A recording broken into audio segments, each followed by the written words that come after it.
My name is Paul Boykin, Sr. I'm from Dayton, Ohio. I was born in the year 1946, and my father, he worked 2 jobs, and he worked us. I was 19 years old. I joined the Marine Corps. I was in charge of the gun crew at night. I was assistant section chief.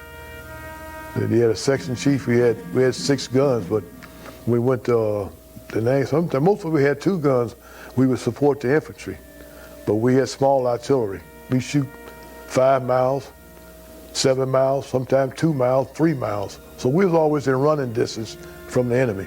I was stationed in Da Nang, Phu Bai, Quang Tri. Quang Tri is where I got hit.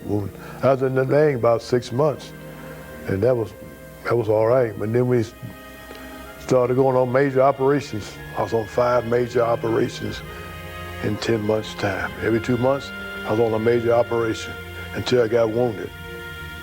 I got hit twice, same night, with 2 mortar rounds, 80 millimeter and 60 millimeter. When I got hit the first time, it was April the 6th, 1966. I got hit in the neck, it knocked me out, and I saw a light brighter than the sun. The light held me, and then when I woke up, we were still getting hit. I heard 50 calibers going off, so I was low crawling, and I got hit again in my arm and in my leg, my ankle rather. So I got hit twice, not at the same time, at different times. Well, I was trained for war.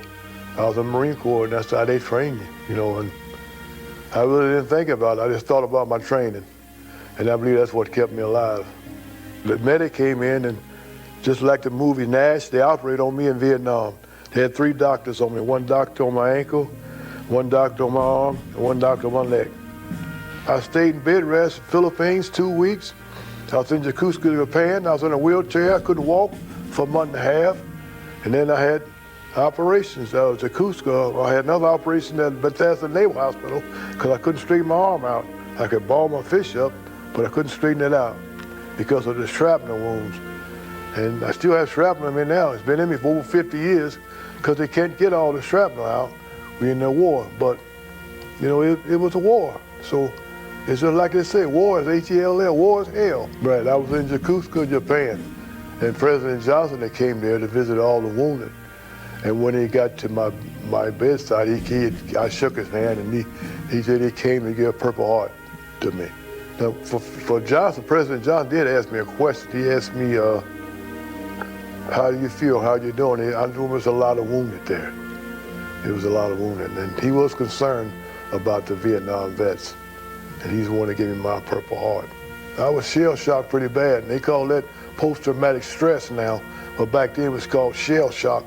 And I had to stay in the hospital 2 months and take medication and stuff because of my shell shock. And, you know, whenever something went off, I would move, you know. I couldn't hardly get used to not getting the war out of my mind. You know, every now and then a loud noise or something with my wife, you know, and pain. I have pain every day. I still got shrapnel in me now.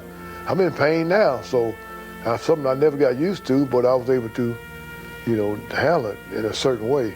You just, you know, I was able to adjust by getting with the Veterans of Foreign Wars.